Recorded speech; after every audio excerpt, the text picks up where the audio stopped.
ओम सहनाववतु सहनौ भुनक्तु सह वीर्यं करवावहै तेजस्विनावधीतमस्तु मा विद्विषावहै।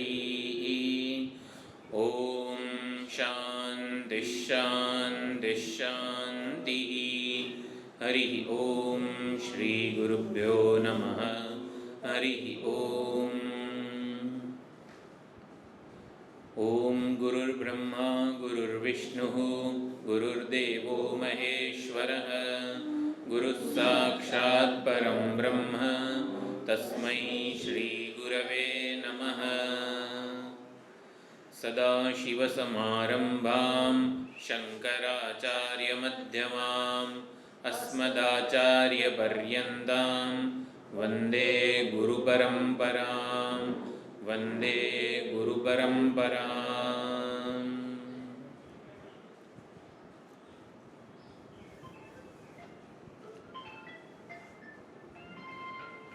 આપણો સનાતન વૈદિક ધર્મ એવો શબ્દ હોય છે. એટલે સનાતન વૈદિક ધર્મ એટલે શું? એટલે વૈદિક ધર્મ એટલે વર્ણાશ્રમ ધર્મ. એટલે આપણો ધર્મ વર્ણાશ્રમ ધર્મ છે. ચાર પ્રકારના વર્ણ છે, ચાર પ્રકારના આશ્રમ છે. એ વર્ણ વ્યવસ્થા અને આશ્રમ વ્યવસ્થા જેમાં ગૂંથાયેલી છે, સંકળાયેલી છે, એ આપણો ધર્મ છે. ચાર પ્રકારના વર્ણ છે: બ્રાહ્મણ, ક્ષત્રિય, વૈશ્ય અને શૂદ્ર. અને એ આ જે ચારે ચાર વર્ણ છે એનું ખોટું અર્થઘટન થયેલું છે. કોઈ ઊંચું નીચું વગેરે નથી, પરંતુ એક જ સમાનાંતર વર્ગીકરણ થયેલું છે. અને ચાર આશ્રમ: બ્રહ્મચર્ય આશ્રમ, ગૃહસ્થાશ્રમ, વાનપ્રસ્થાશ્રમ અને સંન્યાસાશ્રમ. આપણે ત્યાં રામ રાજ્યની સ્થાપના થયેલી છે. રામ રાજ્ય, રઘુવંશીઓનું જીવન કેવું હતું તો કાલિદાસે બહુ સુંદર વર્ણન કરેલું છે એનું, કે રઘુવંશીઓ વખતે કેવી જીવન પદ્ધતિ, બધાનો જીવન વ્યવહાર, જીવન રીતિ કેવી હતી. તો બ્રહ્મચર્યાશ્રમ હોય ત્યારે જગતમાં ઉપયોગી જે કંઈ વિદ્યાઓ હોય એનું અધ્યયન આપણે કરવાનું હોય.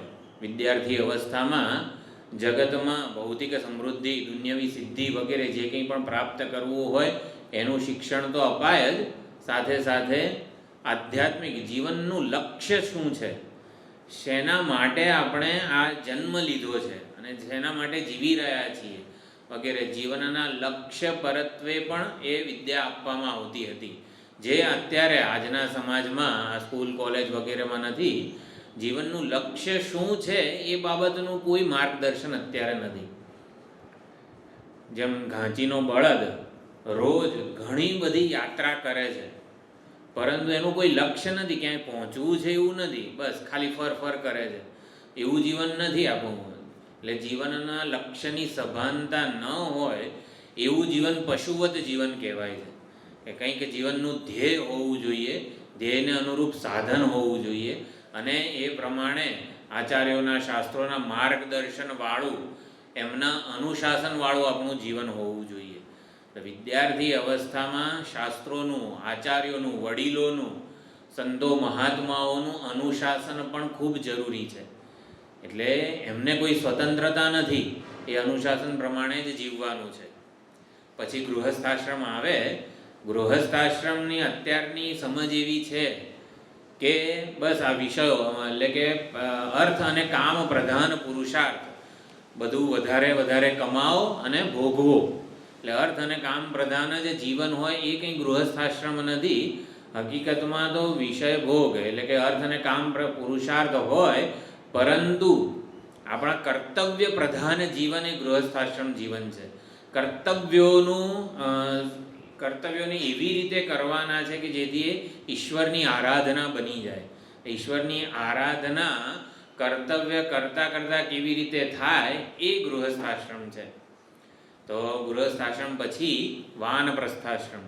જ્યારે વૃદ્ધાવસ્થા વગેરે નજીક આવે તેમ કર્તવ્યો, આપણી જવાબદારીઓ, ફરજો, આ બધું સોંપીને ઈશ્વરમાં આપણા મનને પરોવવાનું હોય છે.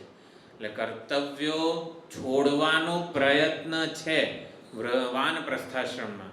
51 વર્ષ થાય, દીકરો પરણી જાય પછી ધીમે ધીમે જે કંઈ પણ કર્તવ્ય હોય, જવાબદારીઓ હોય એ આપણે છોડવાની હોય અને વધારે ને વધારે નિવૃત્તિ પ્રધાન જીવન જીવવાનું હોય. એટલે કર્તવ્યો છૂટે એટલે કર્તવ્ય કર્મ કરવાના સાધનો છૂટી જાય બધા. એટલે જ્યાં સુધી કર્તવ્ય પ્રધાન જીવન હોય ત્યાં સુધી એ પ્રમાણે સમાજમાં સંકળાયેલા રહેવું પડે. પરંતુ હવે આપણા પ્રિય, આપણા ઈષ્ટદેવતા જે છે એનું જ ચિંતન, એનું જ અનુસંધાન પ્રધાન જીવન હોય. વાનપ્રસ્થમાં કર્તવ્ય, જવાબદારી, ફરજો છોડવાનો પ્રયત્ન હોય છે, સંકલ્પ હોય છે. અને એ સામેથી જ્યારે છૂટી જાય ત્યારે એને સંન્યાસ આશ્રમ કહેવામાં આવે છે. વાનપ્રસ્થાશ્રમમાં છોડવાનો પ્રયત્ન હોય છે, સંકલ્પ હોય છે. ભાઈ હવે બધા લગ્નોમાં વગેરેમાં નહીં, હવે મારે બસ આ ભણવાનું છે, ભગવાનની ભક્તિ કરવાની છે.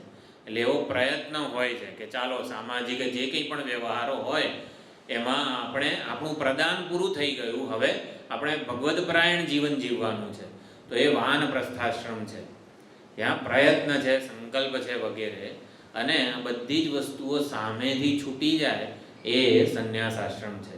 તો સંન્યાસ આશ્રમ પણ આપણા જીવનનો એક તબક્કો છે, એટલે એક પગથિયું છે કે એ જીવનના અંતિમ સ્તરે આ સંન્યાસ આપણા હૃદયમાં, સંન્યાસ વૃત્તિ વગેરે ધારણ થવી જોઈએ. એટલે રઘુવંશીઓ વખતની જીવન રીતિ એવી હતી કે છેલ્લે જ્યારે એ ભગવદ પરાયણ જીવન જીવતા થઈ જઈએ પછી બધું છોડીને, સ્વજનો છોડવા એટલે શું? સ્વજનો પાસે આપણે જે લાગણીપૂર્વક જોડાયેલા છીએ, લાગણીની પરતંત્રતા જે છે ને એ છૂટી જાય છે.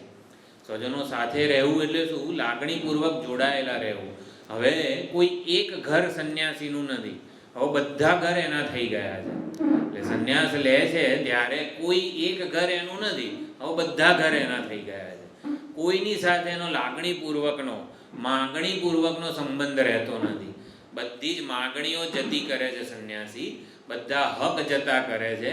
અને માટે એને સમાજ, શાસ્ત્રો બધા કર્તવ્યોથી છૂટ આપે છે કે હવે તારે કોઈ કર્તવ્યો શેષ રહ્યા નથી.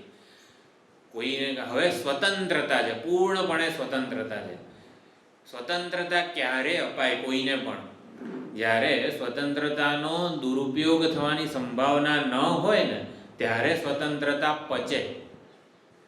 નાના નાના બાળકો હોય, પ્રાથમિક શાળા વગેરેમાં ભણતા હોય તો એ લોકોને એવું કહેવાય, તારે જ્યારે ઉઠવું હોય ને ત્યારે ઉઠ, તારે જ્યારે ખાવું હોય ને ત્યારે ખા, તારે જેટલું ખાવું હોય એટલું ખા. એવી નાના બાળકને સ્વતંત્રતા અપાય? તો સ્વતંત્રતા કોને અપાય? જે સમજે છે કે ભાઈ મારા માટે શું યોગ્ય છે, હું ક્યારે ઉઠું તો મારું કલ્યાણ થાય, ક્યારે કેટલું નિયમિત આહાર વગેરે જે કંઈ પણ જેને ખબર છે એને સ્વતંત્રતા અપાય. મોટા માણસને એવું કહેવાય નહીં કે તમારે વહેલા ઉઠવું જોઈએ, તમારે ભગવાનનું નામ લેવું જોઈએ વગેરે. કેવું લાગે? તો સ્વતંત્રતા ક્યારે અપાય? જ્યારે પૂર્ણપણે સ્વતંત્રતા પચી શકે. તો સ્વતંત્રતા પચાવવી, કર્મ ન કરવાની સ્વતંત્રતા મેળવવી પડે. એટલે કર્મ ન કરવું એટલે કોઈ પ્રકારનું અભિમાન ન હોવું, વ્યક્તિગત ઓળખ, આઈડેન્ટિટી જેને કહેવાય છે, વ્યક્તિત્વનું અભિમાન ન હોય ત્યારે કર્મ ન કરવાની સ્વતંત્રતા આપણે મેળવતા હોઈએ છીએ. તો સંન્યાસ આશ્રમ હકીકતમાં સર્વકર્મ સંન્યાસ અને એના સહિતનું જ્ઞાન એ મોક્ષ પ્રાપ્તિનું, ભગવદ પ્રાપ્તિનું સાધન છે. એ સર્વકર્મ સંન્યાસ, આ શબ્દ જે છે સંન્યાસ શબ્દ, સમ્યક ન્યાસ, સારી રીતે થયેલો ન્યાસ એટલે છુટકારો, મુક્તિ. તો સારી રીતે થયેલો છુટકારો કોને કહેવાય? આપણે છોડીએ ને એને ન્યાસ કહેવાય. મેં આ છોડ્યું છે તો એ ન્યાસ કહેવાય. અને છૂટી જાય ને એને સંન્યાસ કહેવાય છે. તો છૂટી ક્યારે જાય? કોઈ પણ વસ્તુ છૂટી ક્યારે જાય? ધારો કે 12 સાયન્સમાં ભણતો હોય છોકરો, અને 12 સાયન્સમાં ભણતા છોકરા તારે ભાઈ 2 + 2 કેટલા થાય ને એ ગોખવાની જરૂર નથી. એટલે પહાડ વગેરે જે આવતા 1 થી 13 સુધીના આપણે સ્કૂલમાં નાના હતા ત્યારે મોઢે કરતા હતા, એ તારે ગોખવાની જરૂર નથી. તું એને છોડ. બાર સાયન્સમાં ભણતો છોકરાને એવું કહેવાય તું આ બધું 2 + 2 4 ગુણાકાર ભાગાકાર છોડે તું નહીં કરે તો ચાલે? ના, એ તો છૂટી જાય છે બધી જ વસ્તુઓ. જે પહેલું પગથિયું ચડીએ પછી બીજું ચડીએ ત્રીજું ચડીએ એમ જે નીચેના પગથિયા આપોઆપ છૂટતા જાય છે. તો એ છૂટી જાય ને એને સંન્યાસ કહેવાય. પકડી રાખવાની જરૂરિયાત ન રહે એને સંન્યાસ કહેવાય. તેના માટે આપણે પોતે વિકાસ પામવો પડે. કે કંઈ ન કરવું એ સંન્યાસ નથી, બધું છોડી દેવું એ સંન્યાસ નથી. ન કરવાની સ્વતંત્રતા કેળવવી પડે. એ વસ્તુ સામેથી છૂટી જાય ને એવા આપણે થવું પડે. ઉદાહરણ આપતો હોઉં છું, જેમ બિલાડી ગમે તે રસ્તે બારીમાંથી ને નાના એવી જગ્યામાંથી આવી જાય છે, કારણ કે દૂધ છે ઘરમાં. જ્યાં સુધી દૂધની તપેલી આપણે બહાર વગેરે મૂકતા હોઈએ ત્યાં સુધી બિલાડી રસ્તો શોધવાની જ છે. પણ હવે દૂધ જ ના રાખીએ ઘરમાં તો પછી બિલાડી જ આવે નહીં. એટલે બિલાડી આપણને છોડીને જતી રહે ને એવું કંઈક કરવું પડે.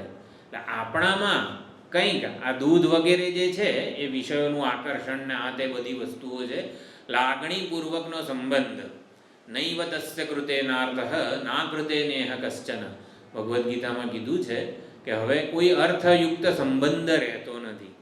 સંન્યાસીનો જગત સાથે, બધા જીવો સાથે કોઈ પ્રયોજનપૂર્ણ સંબંધ રહેતો નથી. લાગણીની પરતંત્રતા રહેતી નથી. એ સંન્યાસનો અર્થ સ્વતંત્રતા થાય છે. હવે કોઈ લાગણીને સંતોષવા માટે કોઈની જરૂર નથી, કોઈ સલામતીના ટેકા વગેરેની જરૂર નથી. આઈડિયલી આ વસ્તુને આપણે સંન્યાસ તરીકે સ્વીકારતા હોઈએ છીએ. ઘણું બધું સંન્યાસ વિશે સમાજમાં એક માહિતી, જ્ઞાન વગેરે હોવું જોઈએ, કારણ કે એ આપણા જીવનનો એક તબક્કો છે. વાનપ્રસ્થાશ્રમમાં બધું છોડવાનો પ્રયત્ન હોય, ધીમે ધીમે ભગવાન મહત્વનો બનતો જાય. ભગવાનની ભક્તિ, ભગવાનની આ પ્રાર્થના છે, સ્તુતિ છે, આપણે શ્રવણ કરતા હોઈએ જે સત્સંગ, આ બધું મહત્વનું બનતું જાય. અને પછી છેવટે એ જ રહે, નિવૃત્તિ પ્રધાન જીવન હોય એ સંન્યાસ જીવન છે. અને એના માટે જ્યારે આપણે સમર્પિત કરેલું છે, સંન્યાસનો અર્થ ઈશ્વર સમર્પિત જીવન એવો પણ થતો હોય છે કે ભગવાનનો જ એકમાત્ર ભરોસો હોય. હવે બીજું કોઈ આલંબન રહ્યું નથી, સલામતીના ટેકા વગેરે પણ રહ્યા નથી.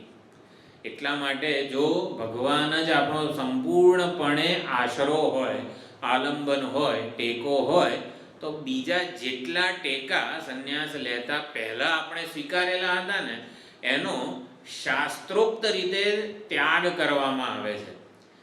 તો બીજા ભગવાનનો આશ્રય સંપૂર્ણપણે જીવન ભગવદ આશ્રિત હોય ને એ પહેલાં આપણે કયા કયા ટેકા લીધેલા હતા, તો એ ધીમે ધીમે શાસ્ત્રની સહાયતાથી આપણે એ છોડવા પડે.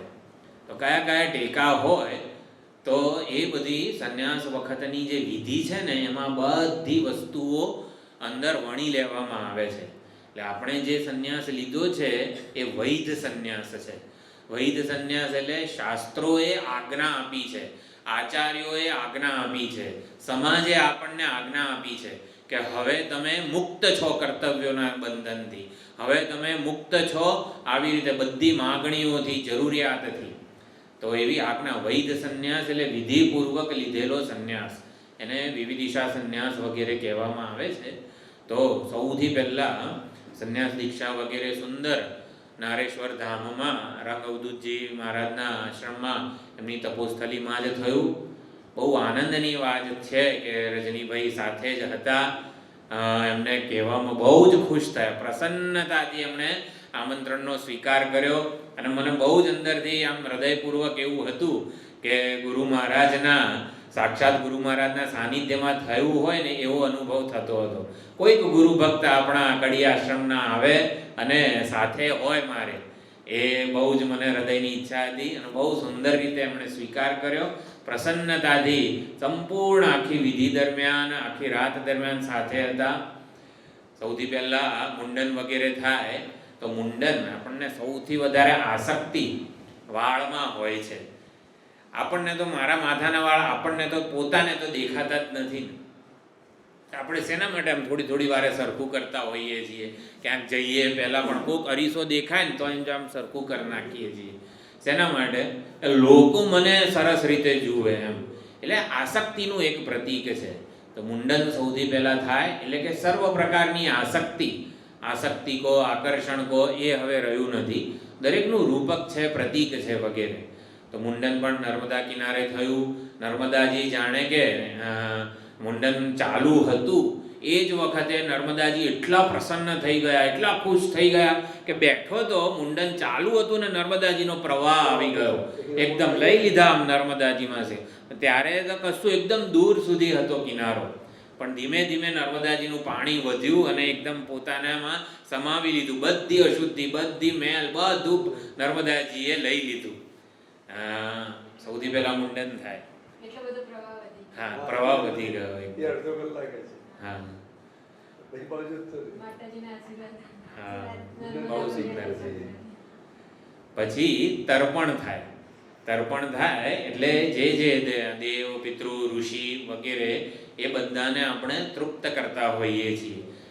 આપણે વિચાર કર્યો ભગવાન એકલો જ આપણો આશરો હોય તો પછી જે આશરો આપણે લીધેલો હતો જીવન દરમિયાન, આપણા ઋષિ મુનિઓની જે પરંપરા છે એમની ભણેલી વિદ્યાઓ આપણે એનો આશરો લીધેલો છે, પિતૃઓની કેટલી કૃપા છે, પછી બ્રહ્મર્ષિઓ વગેરે જે છે, નારદ વગેરે, એ લોકોની કેટલી કૃપા આપણને મળેલી છે. જેમની પાસેથી આપણે આલંબન લીધું હોય, સલામતી વગેરે લીધી હોય, એ બધાનું તર્પણ કરવું પડે, તૃપ્ત કરવા પડે. કારણ કે હવે પછી એ આલંબન રહેવાનું નથી. એટલા માટે એ તર્પણ થાય. સૌથી પહેલાં તર્પણ થયું, પછી અષ્ટશ્રાદ્ધ. હા, નદીમાં આટલા, નર્મદાજીમાં આટલા પાણીમાં ઊભા રહીને જ આમ તર્પણ થયું. બધી જ વસ્તુઓ ઋષિકેશથી, એટલે સંન્યાસ દીક્ષા વખતનો જે યજ્ઞ વગેરે હોય એના એક બહુ જ સ્પેસિફિક બ્રાહ્મણો હોય છે. દરેક કોઈ બ્રાહ્મણને આ વસ્તુ વિરજા વગેરે જે છે આગળ વાત કરીશ એનું જ્ઞાન હોતું નથી. એટલે ઋષિકેશ આપણા ગુરુ મહારાજનો જે આશ્રમ છે એમાં વર્ષોથી જે સંન્યાસ દીક્ષા વખતની જે કંઈ વિધિ છે એ કરાવે છે. એ જ 2022માં એમનો દેહ શાંત થયો, પણ એમના પુત્ર એ આવી રીતે આવે છે અને એ જ આવે છે દર વખતે ઋષિકેશ આશ્રમમાં પણ. એટલે એ આવ્યા હતા અને ઋષિકેશ આશ્રમના પણ આચાર્ય જે છે એ પણ આવ્યા હતા. એટલે એમનાથી સંપૂર્ણપણે વિધિ થઈ.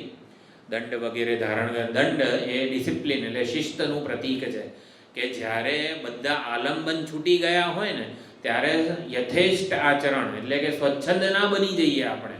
આલંબન છૂટે, કોઈ કાયદો ના રહે આપણા માટે, ત્યારે પછી આપણને દંડ આપી દે. દંડ આપે ને એટલે દંડી સંન્યાસીઓ ઘણા હોય છે.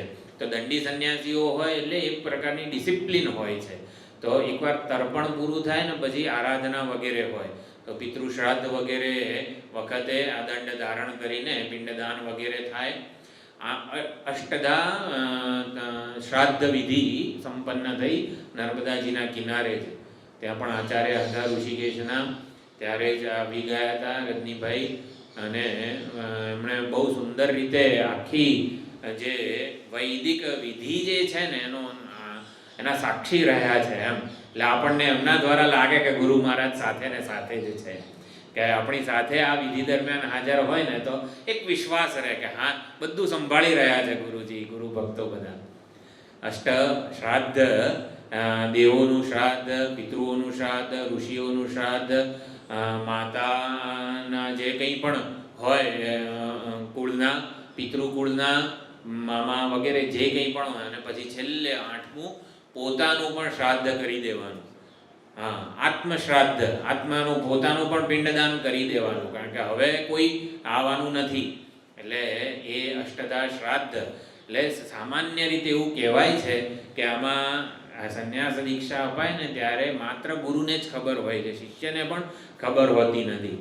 શિષ્યના સ્વજનો વગેરે જે કંઈ હોય એને પણ ના ખબર હોય. ખાલી એનું મહત્ત્વ એટલું જ છે કે જ્યારે આ શ્રાદ્ધ થતું હોય છે ત્યારે ધારો કે કોઈ સ્વજનો વગેરે હોય તો શ્રાદ્ધ સાક્ષાત જુએ તો જાણે કે રડે, એટલે ટૂંકમાં આંસુ વગેરે આવે, થોડીક લાગણી વગેરે ઘવાય, એના માટે જ એ રૂપ, એ મહત્વ એનું છે.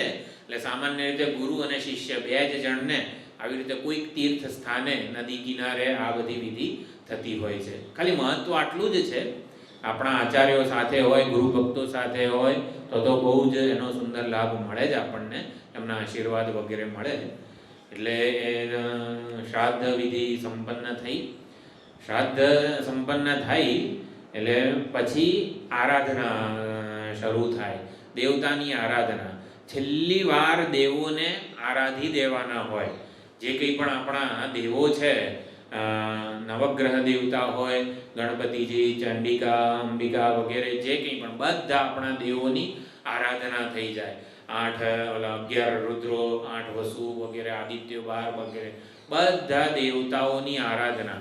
એટલે આ વિધિ જે શ્રાદ્ધ તર્પણ વગેરે સવારે થયું, 8 વાગ્યાથી શરૂ થયું હતું, 12:30 વાગ્યા સુધી ચાલ્યું. પછી સાંજે 4-5 વાગે મારા ખ્યાલથી આ દેવ આરાધના, જે યજ્ઞ વગેરે જે છે ત્યાં યજ્ઞશાળા જ હતી, અને યજ્ઞશાળામાં જ સુંદર રીતે આ સંપન્ન થયું. લગભગ 7:30 વાગ્યા સુધી આ દેવ આરાધના વગેરે થાય. હવે પછી સાવિત્રી પ્રવેશ એ કહેવામાં આવે છે. હકીકતમાં આપણે જે ભૂર્ભુવસ્વઃ તત્સવિતુર્વરેણ્યં ભર્ગો દેવસ્ય ધીમહિ ધિયો યો નઃ પ્રચોદયાત ગાયત્રી મંત્ર તરીકે આપણે ઓળખીએ છીએ. એ ગાયત્રી છંદ છે.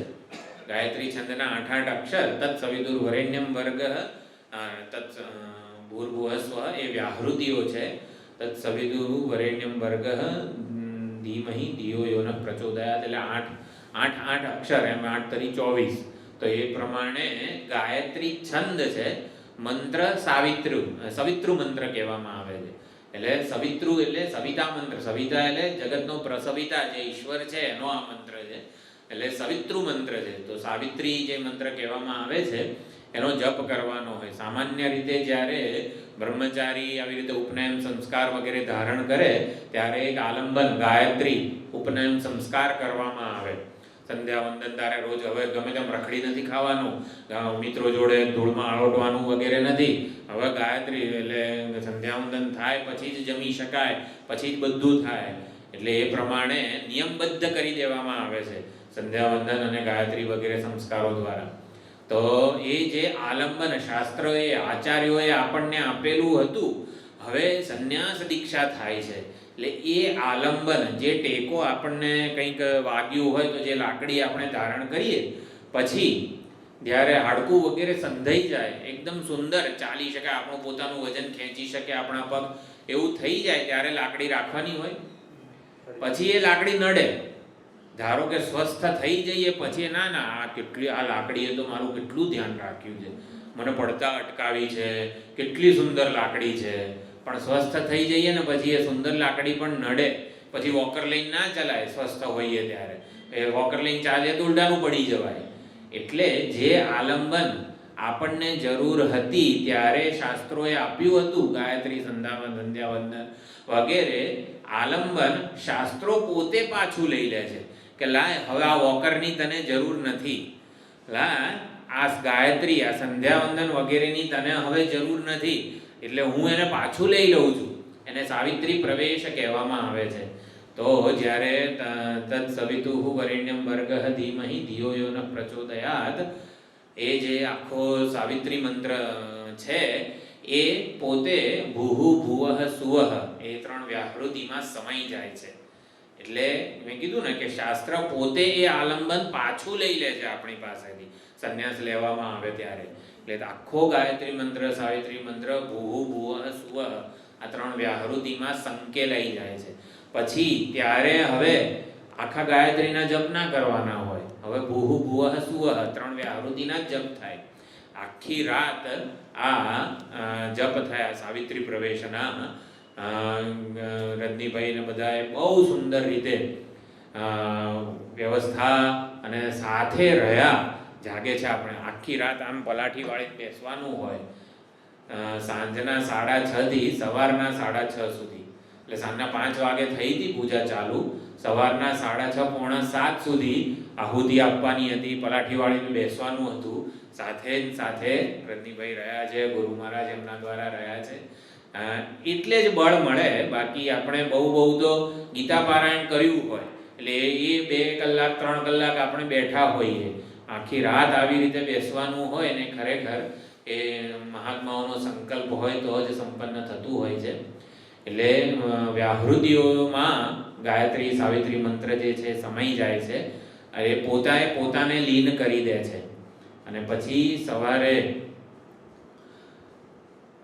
એટલે એ રાત જે હોય છે આખી રાત વિધિપૂર્વક થતી હોય છે, બહુ જ અઘરી પડે છે, પણ આવી રીતે મેં કીધું એ પ્રમાણે. એટલે એમાં એવું છે કે જે સાથે રહેનારા સેવા કરનારા છે ને એનો બહુ મોટો રોલ એ વખતે હોય છે. આખા દિવસનો ઉપવાસ હોય છે. હા, આખા દિવસ આડા નહીં પડવાનું, વચ્ચે પગ છૂટો કરવા માટે ચાલી આવે છે ખરું, પણ એમને બેસવાનું. હા, પલંગ ઉપર ના બેસાય. બીજા દિવસે 24 કલાક ને બીજા દિવસે લગભગ 12 વાગ્યા પછી 2 વાગે બેઠા. હા, દોઢ પોણા દિવસ.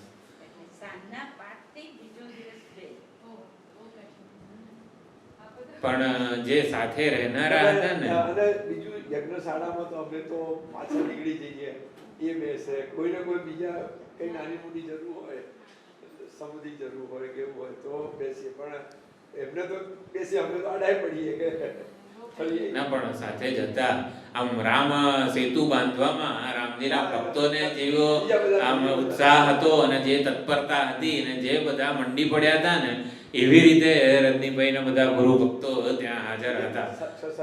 આમ પ્રત્યક્ષ કે આપણને તો કૌતુક હતું આ શું થાય, કેવી રીતે થાય, કારણ કે સાંભળેલું પણ એક્ઝેક્ટલી જોયું ને પહેલી વખત જ આપણે તો ગુરુ મહારાજનું આપણે સાંભળેલું હતું. ગુરુ મહારાજે આવી રીતે સંન્યાસ લીધેલો હતો, ગણપત દાદાએ આપેલો હતો, પણ એનાથી બધા બીજું કઈ આમ કેવી રીતે સંન્યાસ લેવાય, શું વિધિ, કેવી રીતે એનું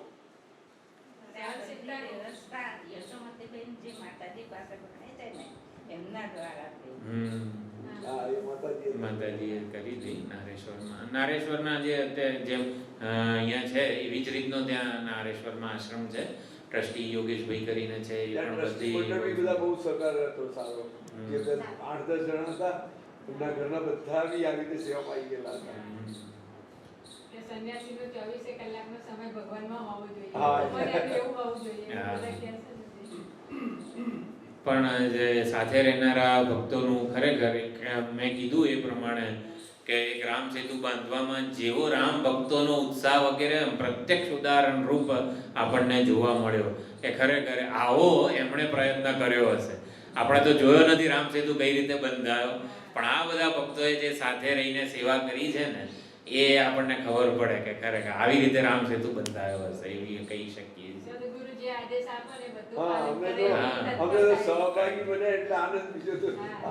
રામ કાજ કીને બીનું મોહી કહા વિશ્રામ, એ જોવા મળતું હતું એમાં બધામાં. અમારે તો ખાલી બેસવાનું ના આવતું હતું, ભલે અઘરું હતું, પણ ઊભા ખડે પગે આમ ઊભા રહેવાનું સાથે. એ હતા જોડે બીજા 2 ભાઈ, એક ભાઈ હતા એક બેન, 3 જણા ભેગો સંન્યાસ લીધો.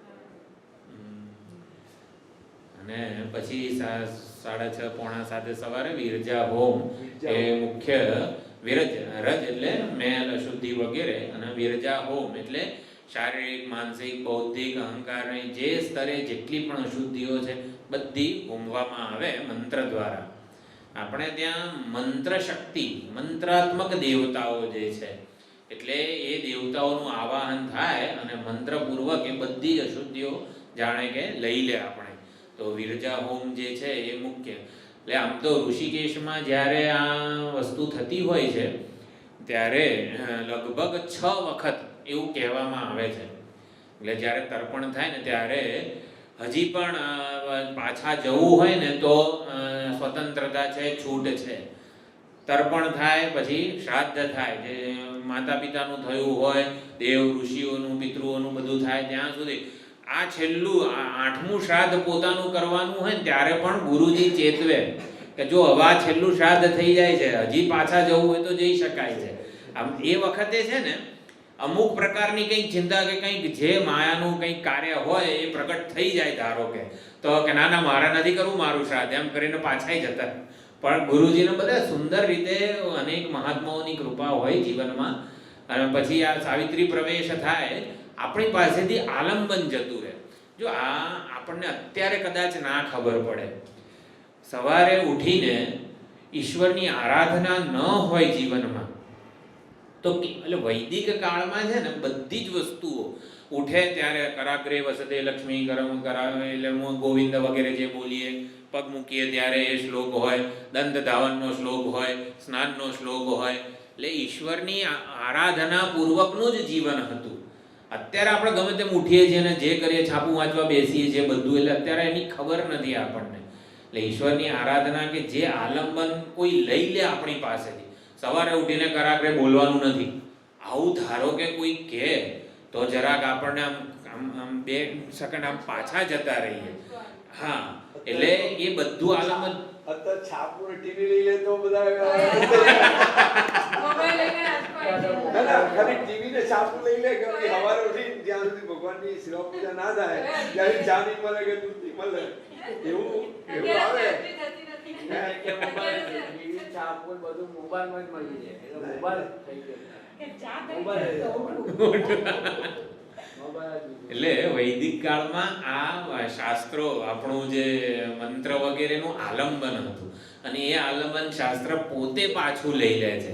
એટલે ખાલી આપણે ધારણા કરીએ કેટલી પરિપક્વતા હશે, એ સાધનની જરૂર નથી, ઓલી લાકડીની જરૂર નથી, વોકરની જરૂર નથી, એટલા એ સ્વસ્થ થઈ ગયા હોય છે. અને ત્યારે આ શાસ્ત્રો સંન્યાસની આજ્ઞા આપે છે, સંન્યાસની છૂટ આપે છે. એટલે દેવ આરાધના સવારે વિરજા હોમ વગેરે થાય, પછી કોઈ જ આવી રીતે સાથે આવેલા હોય જે કોઈ ગુરુ ભક્તો, પછી પ્રિષ્ટ એટલે કે જે ઓલા બ્રાહ્મણ જે આવ્યા હતા ઋષિકેશથી, એમનું કામ પૂરું. હવે પછી ગુરુજી સંભાળે. હવે પછી કોઈ ગૃહસ્થથી માંડીને જે સંન્યાસી ન હોય એનો પ્રવેશ નથી. હવે માત્ર સંન્યાસી જે આચાર્ય ગુરુ છે ને એનું જ કામ છે. એટલે હવે પછી બીજા બધા બહાર ગયા. હવે સ્વામીજી પાસે ગયા, સ્વામીજી પાસેથી દંડ ને બધું હતું, ત્યાં સુધી સફેદ વસ્ત્રો જ હતા, અને સ્વામીજી પાસે ગયા. પછી સ્વામીજીએ ભગવા વસ્ત્રો આપ્યા અને ત્યાં નર્મદાજીમાં સ્નાન વગેરે કીધું. છેલ્લું સ્નાન કે શરીર ઉપર જે કંઈ પણ હોય ને બધું નર્મદાજીમાં આપી દેવાનું છે, સમર્પિત કરી દેવાનું છે. ચશ્મા પહેર્યા હોય તો ચશ્મા કાઢી નાખવાના પહેલા, ચશ્મા પણ આપી દેવા પડે. શરીર ઉપર જે કંઈ પણ છે એ બધું નર્મદાજીમાં વહેવાઈ દેવાનું છે. એટલે પછી બધું વહેવાઈ દીધું, અને જે કંઈ વસ્ત્ર હતો, દંડ હતો વગેરે બધું, અને ભગવા ધારણ થઈને પછી આવ્યા. અને પછી એ જે સાવિત્રી પ્રવેશમાં ભૂ ભુવઃ સુવઃ વગેરે વ્યાહૃતિઓ પણ હોય, એ વ્યાહૃતિઓ છે ત્યાં સુધી હજી જગતનું આલંબન છે. એટલે વ્યાહૃતિ એટલે ભૂ ભુવઃ અને સુવઃ 3 લોકનું પ્રતીક છે. અને પછી એ 3 વ્યાહૃતિઓ પણ છેવટે પ્રણવ એટલે ઓંકારમાં સમાઈ જાય છે. એટલે સંન્યાસી માટે હવે આ ઓંકાર કે પ્રણવનો જપ એ જ એકમાત્ર આલંબન છે. એના માટે ગાયત્રી કરવાની છૂટ નથી. હવે ગાયત્રી મંત્ર રહ્યો જ નથી. હવે શાસ્ત્ર રહ્યા જ નથી. એના માટે શાસ્ત્ર, ગાયત્રી વગેરે બધું ઓંકારમાં સમાઈ ગયા છે, સંકેલાઈ ગયા છે. એટલે હવે એના માટે એકમાત્ર આ ઓલો ઓંકાર વગેરે આલંબન છે. શિખાસૂત્ર વગેરે ગુરુજી એ જ વખતે ગુરુજી હવે માત્ર સંન્યાસી જ એનો જ પ્રવેશ હોય છે. એટલે શિખાસૂત્ર પણ ગુરુજીએ જ એનું છેદન કર્યું, અને પછી નિર્ગ્રંથ કહેવાય. હવે કોઈ લિંગ એટલે કે ચિહ્ન, હવે કોઈ વ્યક્તિત્વની ઓળખ રહી નથી. હવે એકદમ સરળ સાધુ. સંન્યાસ એ આપણા જીવનમાં સાધુતાનું સાધન છે. એટલે ઘણાને એવું હોય ને મારે સંન્યાસી થવું છે, મારે નહીં. સંન્યાસી થવું એ લક્ષ્ય નથી, એ ધ્યેય નથી. સંન્યાસ સાધન છે. સાધુતા હોવી જોઈએ. એટલે સાધુતા એક જુદી જ વસ્તુ છે. સરળતા, સાધુતા, કોઈ પ્રકારનું અભિમાન ન હોય, કોઈ પ્રકારની માગણી ન હોય, કોઈ પ્રકારની આઈડેન્ટિટી, તાદાત્મ્ય ન હોય. આ શરીરમાં પણ તાદાત્મ્ય ન હોય, એને સાધુતા કહેવામાં આવે છે. તો સંન્યાસથી સાધુતા, એટલે સંન્યાસ એ આપણા જીવનમાં સાધુતા માટેનું સાધન છે. એટલે એ લક્ષ્ય નથી, સાધન છે. અને સંન્યાસ જ ધીમે ધીમે આ સાધુતામાં પરિણમતો હોય છે પોતે. એટલે આ રીતે પછી પહેલી ભિક્ષા જે કંઈ પણ હોય ગામમાં જઈને, નર્મદાજીમાં જ્યારે બધું વહાવડાવી દઈએ ત્યારે સૌથી પહેલાં ઉત્તર દિશા તરફ પ્રયાણ કરવાનું, 10 ડગલા ચાલવાના નર્મદાજીમાં જ, એટલે ઉત્તર તરફ, એટલે કે ઉર્ધ્વ આપણે હવે યાત્રા છે. ઓમકારેશ્વરમાં જે 108 ફૂટનું જે શંકરાચાર્યજીનું સ્ટેચ્યુ છે એ પણ ઉત્તરાભિમુખ છે, એટલે ઉત્તર દિશામાં જાણે કે વિજયકૂચ કરવા માટે હાથમાં કમંડલું છે, દંડ છે, એક પગ આગળ છે, આમ જમણો પગ, એટલે એ રીતે ઓમકારેશ્વરમાં 108 ફૂટનું જે મૂર્તિ બની છે એ આખો શંકર લોક એવી રીતે બનવાનું છે. તો એ વિજય યાત્રાનું પ્રતીક છે. તો એ પ્રમાણે થયું. પછી પહેલી ભિક્ષા જે કંઈ પણ હોય એ ગુરુજીને સમર્પિત કરવાની હોય. પહેલી જે કંઈ પણ દક્ષિણા આવે, ગામમાં જઈએ સંન્યાસ દીક્ષા થઈ, બધા દક્ષિણા આપે, એ પણ દક્ષિણા પણ ગુરુજીને સમર્પિત કરી દેવાની હોય. અને સુંદર રીતે આ બીજા દિવસે લગભગ આવી રીતે 12-1 વાગે બધું સંપન્ન થયું અને બધા સાથે હતા, એનું પણ સુંદર એક બળ મળેલું છે. સંન્યાસ સહિતનું જ્ઞાન, એટલે જ્ઞાનને વફાદાર રહેવું હોય, જ્ઞાન છે, ભક્તિ છે, વૈરાગ્ય છે, આ બધા સદગુણો ત્યારે આપણા હૃદયમાં ખીલે જ્યારે સંન્યાસ હોય. એ સંન્યાસ સહિતનું જ્ઞાન, વૈરાગ્ય, ભક્તિ વગેરે હોય તો આ જ્ઞાન રૂપી જે કમળ છે હૃદયમાં એ પૂરેપૂરું ખીલે, એમાંથી સુગંધ, સુવાસ, મધુરતા વગેરે આવે.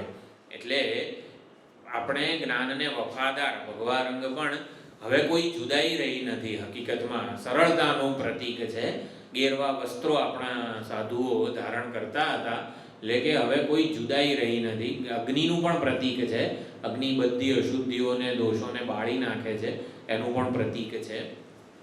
આમ તો મુખ્યત્વે આપણી ભારતીય સંસ્કૃતિમાં 4 પ્રકારના સંન્યાસીઓનું વર્ણન છે.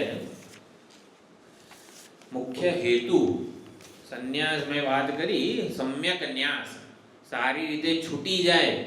એટલે મેં છોડ્યું અભિમાન કે ડાબા હાથ દાન આપીએ જમણા હાથે તો ડાબા હાથને પણ ખબર ના પડે એવી રીતે દાન અપાવવું જોઈએ. એટલે કે ટૂંકમાં એનું અભિમાન ન હોવું જોઈએ, કોઈ ગણતરી ન હોવી જોઈએ. એટલે જે વ્યક્તિ, વસ્તુ, પરિસ્થિતિ કોઈક રીતે આપણને છોડીને જવાના જ છે.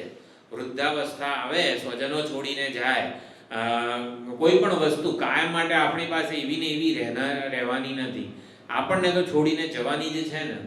એના કરતાં એ વસ્તુ પહેલાં આપણને, એટલે આપણે છૂટી જઈએ એનાથી, એને સંન્યાસ કહેવાય. કોઈ આપણને છોડે એના કરતાં પહેલાં આપણે એને છોડી દઈએ એટલે પરિપક્વતાની આ નિશાની છે. સંન્યાસ એ પરિપક્વતાનો અવધિ છે, અંતિમ અવધિ. એમ સંન્યાસ એ પરિપક્વતાનો અંતિમ અવધિ છે. એ પ્રમાણે આપણે સમજવાનું છે કે કોઈ ઉણપ હવે એનામાં નથી. આપણે કોઈક ભીડમાં ઊભા હોઈએ, લાઈનમાં, બહુ મોટી લાઈન હોય, ચાલો મંદિરમાં દર્શનની જ લાઈન હોય અને ધક્કામુક્કી વગેરે ધારો કે થતા હોય, એમાં આપણી કંઈક સોનાની રિંગ વગેરે કંઈક પડી જાય કે ચોરાઈ જાય, આપણને ખબર નથી, ચોરાઈ જાય અને આપણને ખબર પડે કે આ સોનાની મારી વીંટી છે ને પડી ગઈ, ચોરાઈ ગઈ, કંઈ ખબર ના પડી.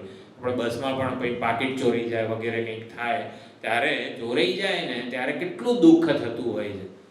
પછી મંદિરમાં આપણે હોઈએ પણ એવો સંકલ્પ કરીએ અથવા તો એવી ભગવાનને પ્રાર્થના કરીએ કે ભગવાન જો આ સોનાની વીંટી મળી જશે ને તો ભગવાન તમારી આ હુંડીમાં, આ મંદિરની હુંડીમાં જ આપણે સમર્પિત કરી દઈશું. એટલે એમ આપણે વિચાર કર્યો હોય અને પછી મંદિરમાંથી બહાર નીકળીએ, ત્યાં એનાઉન્સમેન્ટ કંઈક થાય કે આવી ફલાણી કંઈક આવી આટલી આ સોનાની વીંટી મળેલી છે, જેની હોય આવીને લઈ જાય. અને પછી આપણે ચાલો ઓફિસમાં ગયા, આ મારી સોનાની વીંટી છે, અને પછી આપણે ભગવાનને કીધેલું કે આપણે ભગવાન જો મળી જશે ને તો ભગવાન તમારી હુંડીમાં આપી દઈશ, અને આપણે આપી દઈએ છીએ. હવે જ્યારે ચોરાઈ ગઈ હતી ત્યારે કેટલું દુઃખ થતું હતું. કોઈ લઈ ગયું સારું, કોઈ ચોરી ગયું, ક્યાંક પડી ગઈ, ત્યારે દુઃખ થતું હતું. ત્યારે પણ વીંટી તો આપણી પાસે હતી જ નહીં, છતાં દુઃખ હતું. અને અત્યારે સામેથી ભગવાનને આપી દીધી છે, હુંડીમાં મૂકી દીધી છે, જરાય દુઃખ નથી. એક નિર્ભાર નિશ્ચિંતતા છે કે હા ભગવાનની હતી, ભગવાનને આપી દીધી, ભગવાને લઈ લીધી. એટલે હવે કોઈ ભાર નથી, ચિંતા નથી, અનિશ્ચિતતા નથી. એટલે આને સંન્યાસ કહેવામાં આવે છે. કે પહેલા છે ને હારું જતું રહ્યું, ચોરાઈ ગયું, મને મળ્યું નહીં, એવું દુઃખ થાય. પણ સંન્યાસ હોય ને ત્યારે કોઈ પ્રકારની ચિંતા, નિશ્ચિંતતા વગેરે આપણા જીવનમાં હોય છે. અને જરૂરિયાતથી ઉપર જેટલું આપણે પકડી રાખેલું છે બધી જરૂરિયાતો કે માગણીઓથી મુક્તિ, એને સંન્યાસ કીધેલો છે. હકીકતમાં 4 પ્રકારના સંન્યાસીઓ આપણા ઉપનિષદોમાં કહેલા છે. કુટીચક પહેલો એક પ્રકાર છે, કુટીચક સંન્યાસી. તો કુટિયામાં રહે, શારીરિક સ્વાસ્થ્ય વગેરેનું કોઈક એવું કંઈક અંતરાય વગેરે હોય કે આપણે સંપૂર્ણપણે આપણા જે સેટઅપ છે, વ્યવસ્થા છે, આપણા ઘર વગેરેને છોડી ન શકીએ. કંઈક ઉંમર વધારે હોય, વૃદ્ધાવસ્થા હોય, અથવા શારીરિક કોઈક તકલીફ હોય, તો આપણે આપણું જે ઘર વગેરે હોય એમાં જ એક કુટિયા નાનો એવો રૂમ હોય, એને આમ જાણે કે ભગવા વસ્ત્ર, ભગવા રંગથી જાણે કે રંગી નાખીએ અને એવું જીવન જીવીએ સંન્યાસી જેવું જ. એટલે કુટીચક સંન્યાસી એને કહેવામાં આવે છે. હવે કોઈ એને ઓલા વ્યવહારિક બધી જવાબદારીઓ જરા પણ નથી, એ ઈશ્વર પરાયણ જીવન જીવે છે, ભગવાનનું ભજન જ કરે છે, કુટિયામાં જ રહે છે. શિખા સૂત્ર, એટલે શિખા અને સૂત્ર અને દંડ ધારણ કરે છે કુટીચક સંન્યાસી. એ કશું ત્યાગ કરતો નથી, વ્યવહારમાં સંડોવાતો નથી. આ દંડ પણ શેનું પ્રતીક છે? દંડ એટલે કાયિક, વાચિક અને માનસિક. કોઈ પણ જે દંડ હોય, શંકર દંડી સંન્યાસીઓમાં એમાં 3 પતલા દંડ હોય છે, લાકડી. તો 3 દંડ એટલે કાયિક, વાચિક અને માનસિક સ્તરે દંડ એટલે કે ડિસિપ્લિન, એટલે શિસ્તબદ્ધ જીવન હોય છે.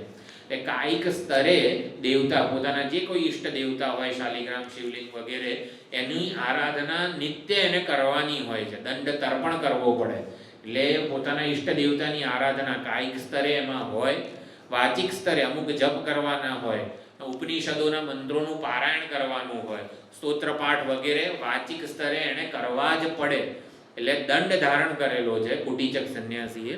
અને માનસિક જપ, પ્રણવ જપ, પ્રણવ એટલે ઓમકારનો જપ એ કરે છે. તો આ 3 સ્તરે એ આવી રીતે કુટીચક સંન્યાસી આવું એનું શિસ્તબદ્ધ જીવન હોય છે. બીજો પ્રકાર છે બહુદક. બહુદક, ઉદક એટલે તીર્થ સ્થાનો, નદી વગેરે જે કંઈ પણ છે, અનેક બધા તીર્થ સ્થાનોમાં એ વિચરણ કરે છે. શારીરિક સ્વાસ્થ્ય સારું હોય ને તો પછી આ બહુદક સંન્યાસ વગેરે લેતા હોય છે, એની દીક્ષા. બહુદક સંન્યાસ એટલે અનેક બધા તીર્થોનું જાણે કે વિચરણ કરે, દરેક તીર્થ સ્થાનોમાં રહે અને એ પ્રમાણે ચાતુર્માસ અમુક જગ્યાએ કરે. બાકીનો શિયાળો હોય તો ગંગોત્રી, કાશી વગેરેમાં ના રહે, ઋષિકેશ કે હરિદ્વારમાં આવી જાય. પણ કોઈક તીર્થ એટલે કે કોઈક નદીના કાંઠે, ઉદક એટલે કે નદીના કાંઠે નિવાસ કરે છે. અને ગામના પાદરે પણ હોય એટલે ગામના લોકો બધા ભિક્ષા વગેરે આપી જાય. પણ આ વિચરણ કરનારો સંન્યાસી છે બહુદક એ. એટલે આપણા ગુરુ મહારાજે પણ કેવું 6 મહિના અહીંયા રહે, 6 મહિના બધા વિચરણ કરે એ પ્રમાણે. એટલે મહાત્માઓમાં તો કહેવામાં જ આવેલું છે કે વિચરણ કરવું જ પડે, તો ઈશ્વર સમર્પિત જીવન જે છે ને એનો મહિમા ખબર પડે. સંત જીવન વગેરે એવું જ હોય છે. એટલે એના માટે પણ આ શિખા, સૂત્ર, દંડ બધું જ હોય છે. દંડી સંન્યાસીઓ એ પણ કાયિક, વાચિક, માનસિક સ્તરે આ બધું પ્રણવ જપ કરે, પારાયણ કરે, સ્તોત્ર વગેરે, અને ઈષ્ટદેવની પૂજા વગેરે પણ કરે. પછી ત્રીજો પ્રકાર છે હંસ સંન્યાસ. એટલે માત્ર જ્ઞાન પરાયણ જીવન જીવે છે. એનો શિખા, સૂત્ર કે દંડ કશું જ ધારણ કરતા નથી એ લોકો. એટલે એ માત્ર આવી રીતે હંસ સંન્યાસી જ્ઞાન પરાયણ જ હોય છે. એક દંડ ધારણ કરે છે, એક દંડ, માત્ર ત્રિદંડી નથી હોતા. દંડી સંન્યાસી એક દંડ ધારણ કરે છે. મહાવાક્યનો જપ, જે ઉપનિષદોના મહાવાક્ય વગેરે મુખ્ય મંત્રો કહેવામાં આવે છે, એનો એ જપ કરે છે. અને જ્ઞાનને પરાયણ, આત્મ સ્વરૂપનું, પરમાત્મા સ્વરૂપનું એ અનુસંધાન કરતો રહે છે, ચિંતન કરતો રહે છે. એટલે આ પ્રમાણે એને હવે કોઈ દેવ પૂજન વગેરે એનું કોઈ જ, એટલે શાસ્ત્રોએ છૂટ આપી છે. જો શાસ્ત્રો જે કહે છે કે રોજ ભગવાનની ઈષ્ટ દેવતાની પૂજા જીવનમાં હોવી જ જોઈએ, એટલે રોજ સવારે આપણે આપણા ઈષ્ટ દેવતાની કાયિક, વાચિક, માનસિક પૂજા કરવી જ જોઈએ. શાસ્ત્રોએ જે કીધું છે ને એ જ શાસ્ત્રો આ આલંબન પણ લઈ લે છે કે હવે તારે દેવ પૂજા આરાધના વગેરેમાં તારી જાતને પરોવવાની નથી. હવે માત્ર આવી રીતે મહાવાક્યનો જપ વગેરે એ જ કરવાનો છે, જ્ઞાનપરાયણ જીવન જ જીવવાનું છે. દેવ પૂજા જપ ધ્યાન વગેરે ન કરવાની છૂટ શાસ્ત્ર આપે છે. મારે હવે પૂજા નથી કરવી એવું બધું ના ચાલે. શાસ્ત્રએ કહેવું પડે, આચાર્યનું અનુશાસન, મને આ નથી ભાવતું એવું બધું ના હોય. શાસ્ત્રનું અનુશાસન, આચાર્યનું અનુશાસન હોવું જોઈએ. એટલે એક દંડી સંન્યાસીઓ હંસ સંન્યાસી કહેવાય. પછી પરમહંસ સંન્યાસ, આ ચોથા પ્રકારનો સંન્યાસ છે. આપણા જે શંકરાચાર્યો જે છે ચારે પીઠના, એ દંડી સંન્યાસીઓ છે. એટલે દંડી સંન્યાસીઓને છે ને આ પૂજા વગેરે, એ દંડની પૂજા કરવી પડે, દંડ તર્પણ વગેરે કરવું પડે. બહુ બધો સમય એમનો પૂજા વગેરેમાં હોય છે. એમની ઉપાસનાઓ પણ અમુક બહુ જ વિશેષ હોય છે. એટલે એ દંડી સંન્યાસીઓ કહેવામાં આવે છે. અત્યારે આપણા પરંપરામાં સ્વામીજીએ જે અમને લોકોને આપી એ પરમહંસ સંન્યાસ દીક્ષા છે. પારમહંસ સંન્યાસ દીક્ષા. પરમહંસ સંન્યાસ દીક્ષામાં બે પ્રકાર છે, એક વિવિદિશા સંન્યાસી અને એક વિદ્વત સંન્યાસી. જે આપવામાં આવે છે શાસ્ત્રના આચાર્ય દ્વારા એ વિવિદિશા સંન્યાસ કહેવામાં આવે છે. એ વિવિદિશા સંન્યાસ જ છેવટે પરિપક્વ થાય ત્યારે વિદ્વત સંન્યાસમાં પરિણમે છે. એટલે એ સંન્યાસી પૂર્ણ અર્થમાં સંન્યાસી બની જાય છે ત્યારે, જ્યારે કોઈ જ પ્રકારનું આવી રીતે જ્ઞાનમાં નિષ્ઠા પ્રાપ્ત થાય. એટલે જ્ઞાન પ્રાપ્તિનું સાધન શું છે? ગુરુ સમીપમાં રહીને શાસ્ત્રોનું અધ્યયન વગેરે કરીએ, ગુરુ સેવા કરીએ, આ બધું જ્ઞાન પ્રાપ્તિનું સાધન છે. જ્ઞાન પ્રાપ્ત થાય પછી જ્ઞાનમાં નિષ્ઠા પ્રાપ્ત કરવા માટે સહજ બની જાય જ્ઞાન આપણા માટે. અત્યારે કેવું, હું મનુષ્ય છું, એ જ્ઞાન કેવું સહજ છે. આમ કોઈ એક આમ આપણને આમ કોઈ લીલું ઘાસ ધરે તો આપણે આમ ખાવા માટે નથી જતા રહેતા. કેમ? ભાઈ હું મનુષ્ય છું, કેટલું સહજ છે. એવી રીતે આજે હું ચૈતન્ય સ્વરૂપ પરમાત્મા છું, હું આ શરીર નથી.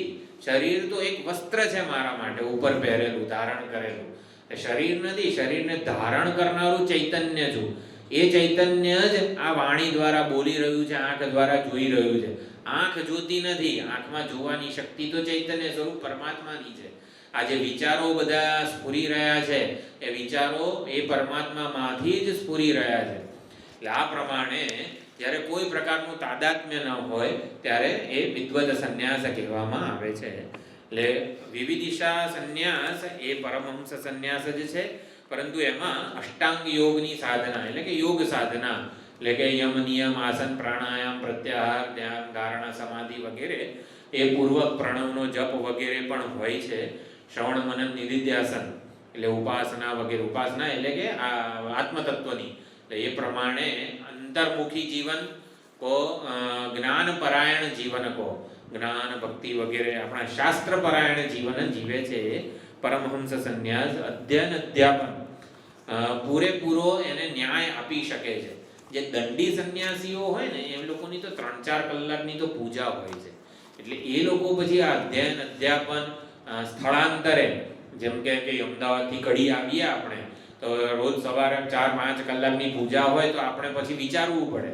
પરંતુ પરમહંસ સંન્યાસીઓનું મુખ્ય અધ્યયન અધ્યાપન હોય છે. એટલે એ પ્રમાણે આ વિવિદિશા સંન્યાસ આપવામાં આવે છે. અને પછી એમના માટે પણ આ પ્રણવ જપ, શાંકર ભાષ્યનું પારાયણ, ઉપનિષદોનું પારાયણ વગેરે એ વિધાન હોય છે. પછી વિદ્વત સંન્યાસીમાં તો એને પરિવ્રાજક સંન્યાસી, પરમહંસ પરિવ્રાજક સંન્યાસી, એ પરમહંસ પરિવ્રાજક સંન્યાસી હોય ત્યારે અવધૂત કક્ષા. અવધૂત કક્ષા એટલે હવે કોઈ વિધિ નિષેધ રહ્યા નથી એના માટે. અવધૂત સંન્યાસીઓ શુકદેવજી વગેરે જે છે એમને કોઈ હવે વિધિ નિષેધ નથી. કેમ? કારણ કે પુરુષ સ્ત્રી વગેરે કોઈ એવો ભેદ પણ રહ્યો નથી. જળ અને ચેતન જેવો કોઈ ભેદ રહ્યો નથી. એટલું એક પરમાત્મા તત્વનું દર્શન છે. અત્યારે આપણને જગત દેખાય છે અને જીવો દેખાય છે અનેક બધા.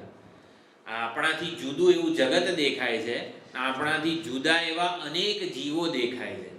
તો આ દર્શન જ્યારે આપણને પરમાત્મા દર્શનમાં પરિણમે, એટલે હકીકતમાં શું છે, પરમાત્મા જ અવિદ્યાને લીધે, પરમાત્માનો જે અંશ અવિદ્યા અજ્ઞાનને લીધે જણાય છે ને એ જગત છે. અવિદ્યા એટલે પરમાત્મા જ છે. આ જે કંઈ પણ સંપૂર્ણ જગત, સંપૂર્ણ બ્રહ્માંડ આપણને જણાય છે, અનુભવાય છે, પ્રતીત થાય છે, એ પરમાત્મા જ છે. પણ અજ્ઞાનને લીધે આપણને જગત રૂપે જણાઈ રહ્યું છે. અને અજ્ઞાનને લીધે પરમાત્માનો જે ભાગ ઢંકાઈ જાય છે એ જ જીવ છે. અવિદ્યા અજ્ઞાનને લીધે પરમાત્માનો જે ભાગ ઢંકાઈ જાય ને એ જીવ, અવિદ્યાને લીધે જે જણાય ને પરમાત્મા એ જગત. હકીકતમાં જીવ અને જગત એક પરમાત્મા જ છે. અવિદ્યાને લીધે એ જ પરમાત્માને આપણે જીવો અને જગત રૂપે જોઈ રહ્યા છીએ, અનુભવી રહ્યા છીએ. તો અવધૂત કક્ષાના સંન્યાસીઓને આવું પરમહંસ એટલે કે એક પરમાત્મા, એક અદ્વિતીય પરમાત્મા દર્શન જ હોય છે. સ્ત્રી, પુરુષ, જડ, ચેતન વગેરે કોઈ ભેદ હોતો નથી, કોઈ જુદાઈ નહોતી નથી. સર્વત્ર સમદર્શન વગેરે ભગવદ્ ગીતામાં પણ જે કહેવામાં આવ્યું છે. એટલે પરિવ્રાજક સર્વમ પરિત્યજ્ય વ્રજતી ઇતિ પરિવ્રાજક સંન્યાસી. બધું છોડીને, બધું છૂટી ગયેલું છે હવે એના માટે, અને પછી એ પૂર્વક જે વ્રજન કરે છે, પરિવ્રજન કરે છે, એને પરિવ્રાજક સંન્યાસી. સર્વમ પરિત્યજ્ય વ્રજતી ઇતિ એટલે બધું છોડી દેવું છે. છોડી દેવું છે એટલે શું? બધા સાથેનું તાદાત્મ્ય છોડેલું છે. કોઈ પણ વસ્તુ છોડવી, મોબાઈલ છોડવો, એક અઠવાડિયું શું અધિક મહિનો આવે ને ત્યારે છાપું નહીં વાંચવાનું વગેરે. ડોંગરેજી મહારાજને વગેરે જે બધા આપણા વડીલો હતા ને એ લોકો એવું કરતા હતા. ડોંગરેજી મહારાજનું ભાગવત વગેરે જ્યારે બેસે વાંચે અધિક મહિનામાં, ત્યારે અધિક મહિનામાં છાપું નહીં વાંચવાનું, અધિક મહિનામાં હું ચા નહીં પીવું વગેરે વગેરે. એવા સુંદર આપણા વડીલો બધા નિયમો લેતા હતા. તો એ પ્રમાણે એવું બધું લેવાની જરૂર પડે. ચાલો આપણે આસક્તિ છૂટે એ બાને થોડુંક વધારે ભગવાન પાસે રહેવાય વગેરે, પરંતુ તાદાત્મ્ય મેં છોડ્યું છે એવું તો રહી જાય છે ને. અધિક મહિનામાં મેં છાપું નથી વાંચ્યું એટલે એવું રહી જાય છે, એટલે એમ છૂટેલું નથી હોતું. એટલે હકીકતમાં કોઈ વસ્તુ છોડીએ ને ત્યારે એ જે તાદાત્મ્ય અભિમાન એમ એ છૂટવું જોઈએ. તો એ આ પરમહંસ પરિવ્રાજક સંન્યાસી છે. શરીર છોડે છે, શરીર દ્વારા થતા કર્મોને છોડે છે, એટલે અભિમાન છોડે છે. અભિમાનનો અર્થ વેદાંત આપણા શાસ્ત્રોમાં તાદાત્મ્ય થાય છે. અભિમાનનો જે ગુજરાતી અર્થ છે ઘમંડ, અહંકાર, એવું નહીં.